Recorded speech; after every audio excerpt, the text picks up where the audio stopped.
Olá, tudo bom? Aqui é o Vinícius Siqueira do Colunas Tortas e hoje a gente vai falar sobre a noção de dispositivo em Michel Foucault e sobre a elaboração que a Agamben fez após com essa mesma noção. Para falar sobre o dispositivo em Michel Foucault inicialmente, a gente precisa pegar a citação onde, de um jeito mais direto, Foucault descreve o que é um dispositivo. Isso faz parte de uma entrevista publicada sob o nome Sobre a História da Sexualidade, e está dentro da microfísica do poder. Eu vou citar aqui o que aconteceu nessa entrevista e como Foucault falou sobre o dispositivo. O entrevistador, abre aspas, para você qual é o sentido e a função metodológica deste termo, dispositivo?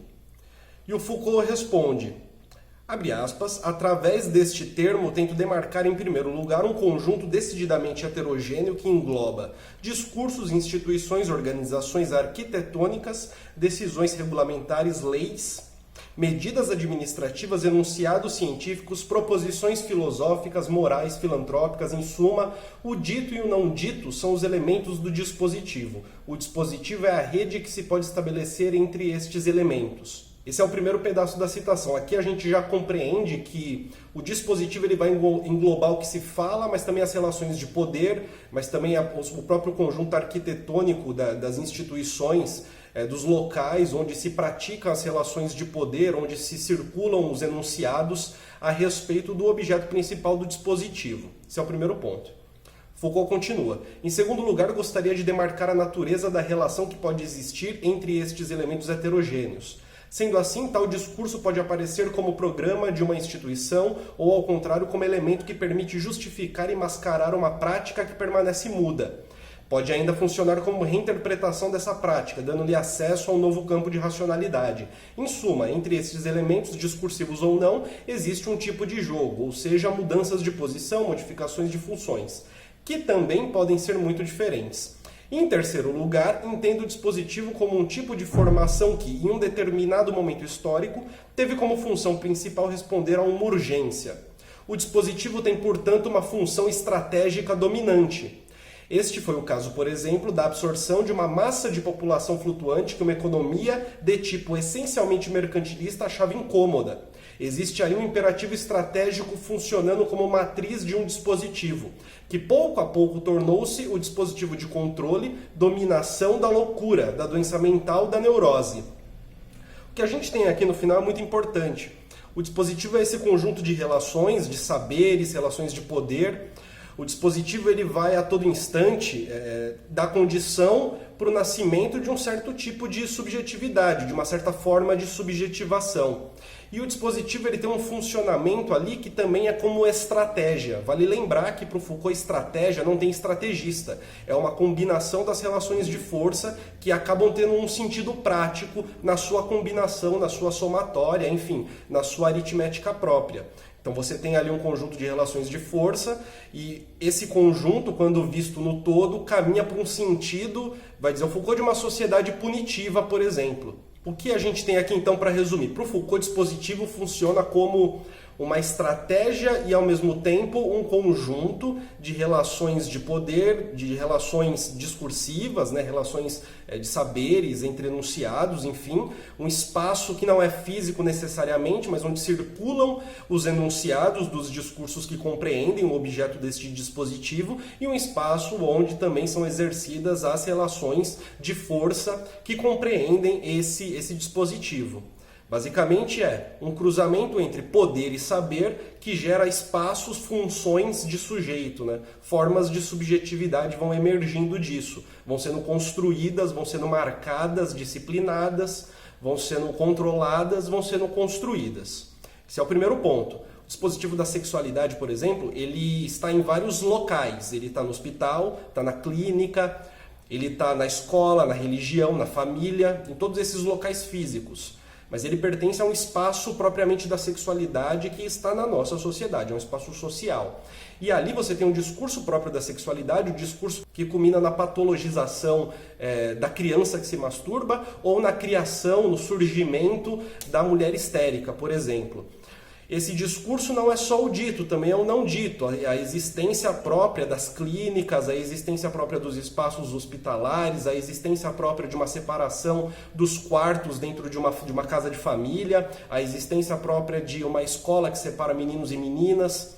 Junto a isso também as relações de poder que se pode colocar ali em jogo. Relações de poder que a gente vê, por exemplo, com os mecanismos disciplinares aplicando normas que devem ser seguidas para você ter um contato mais honesto com o seu corpo, né? Por exemplo, não se pode transar pelo prazer, mas para a reprodução. Não se pode se masturbar, não se pode se tocar. Junto a isso também uma perspectiva biopolítica que a gente pode usar o próprio exemplo do Foucault, né? O Foucault ele vai dizer o seguinte: no início da origem da figura da histérica, havia uma ligação muito forte com a impossibilidade da histérica se reproduzir. Ali uma medida estatística também colocada em jogo como questão, que é uma medida, no fundo, biopolítica, né? Uma perspectiva do biopoder para se olhar a reprodução da sociedade e tentar minar um problema que poderia abaixar as taxas de nascimento. Então a gente tem esse primeiro ponto, é a parte mais Foucaultiana. Agora a gente vai para a citação do Agamben e como ele consegue elaborar em cima disso. Agamben tem um texto chamado O que é o dispositivo?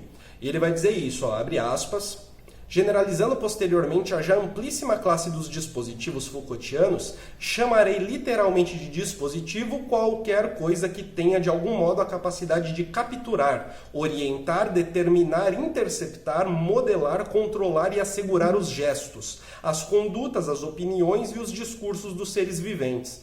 Não somente, portanto, as prisões, os manicômios, o panóptico, as escolas, as confissões, as fábricas, as disciplinas, as medidas jurídicas, etc., cuja conexão com o poder e, em certo sentido evidente, mas também a caneta, a escritura, a literatura, a filosofia, a agricultura, o cigarro, a navegação, os computadores, os telefones celulares e, por que não, a linguagem mesma, que talvez é o mais antigo dos dispositivos, em que há milhares e milhares de anos, um primata, provavelmente sem dar-se conta das consequências que se seguiriam, teve a inconsciência de se deixar capturar. O que a gente tem aqui? Uma noção de dispositivo que é um pouco mais ampla e que leva em consideração também a caneta, por exemplo. Por que a caneta? A caneta ela controla o gesto, a caneta ela possibilita um gesto, controla um gesto e legitima um gesto, o gesto da escrita. Mas não simplesmente o gesto da escrita, mas também a escrita como sendo o elemento central de uma sociedade global, globalizada e, acima de tudo, de uma sociedade onde você precisa ser alfabetizado. A caneta sozinha, ela não é nada, mas a caneta faz parte justamente de um certo discurso, de um certo saber que vai colocar a intelectualidade como algo que deve acontecer, a alfabetização como algo que deve acontecer. No fundo, aquele afã iluminista de que todos são racionais, todos são iguais, dessa maneira todos podem ver direitinho as situações que acontecem no dia a dia, todos podem entrar em contato com as luzes, no fundo. O uso da caneta, a escrita como tal na nossa sociedade, a banalidade da escrita, todo mundo tem que saber escrever, indica muito de como existe uma hegemonia desse pensamento da racionalidade, da escrita como sendo o elemento essencial para se conseguir estudar, ver o mundo, independentemente de na prática ser isso ou não. Na prática é isso de fato, mas é isso também através justamente da estruturação que existe em torno desse dispositivo. E o funcionamento como dispositivo, e aqui trago para a caneta de novo, também é como estratégia. A estratégia da razão como constitutiva do sujeito, como constitutiva do ser humano, como constitutiva daquilo que é o sujeito moderno. A gente tem então um lado que são as relações, saber e poder, do outro lado a estratégia, a resultante que nasce dessas relações e o sentido que ela acaba tendo. Mas o Agamben, além de colocar outros elementos como dispositivos, ele vai ter uma tese muito interessante sobre a contemporaneidade. Ele vai dizer que contemporaneidade é o tempo da proliferação dos dispositivos. E ele dá o exemplo do celular. Ele vai dizer que os celulares aprisionam aqueles que usam. A todo instante você está ali checando notificações de aplicativos, enfim. A todo momento o celular é um elemento que faz parte do nosso dia a dia. O celular é quase uma extensão da nossa possibilidade de ter uma consciência do mundo, né? É uma extensão da possibilidade de se comunicar, de receber e enviar informações. Hoje é meio que essencial no dia a dia de boa parte das pessoas do Brasil, por exemplo. E partindo desse exemplo, também é possível dizer e o Agamben diz isso, que em todos os momentos da nossa vida nós estamos em contato com dispositivos. A todo instante estamos em contato com dispositivos, agora nessa grande consolidação do sistema capitalista. A partir disso, a Agamben vai dizer que o dispositivo é um daqueles elementos que nos tornam os sujeitos que somos, né? Faz do homem homem, faz da mulher mulher. São elementos constitutivos, não é muito bem uma questão de escolha, compreende? É uma questão de constituição mesmo. O sujeito que somos hoje depende dos dispositivos que, a partir de suas estratégias, vão moldando o mundo, criando o mundo como nós o entendemos. Mas o grande ponto aqui é que todo sujeito, vai dizer o Agamben também, carrega consigo ali um certo desejo de felicidade, por exemplo, um desejo super-humano de felicidade. O ponto dos dispositivos é potencializar esse desejo retirando do ser vivente. Retira do ser vivente, potencializa, dá uma forma e constitui o sujeito a partir da estratégia própria do dispositivo.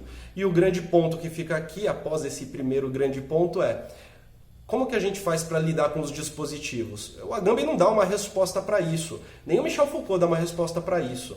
Eu acho que é evidente também que só parar de usar o celular não significa muita coisa, né? O nosso mundo ele é feito para que o uso do celular, por exemplo, dando como exemplo o celular, seja algo cotidiano, seja algo sempre presente, né?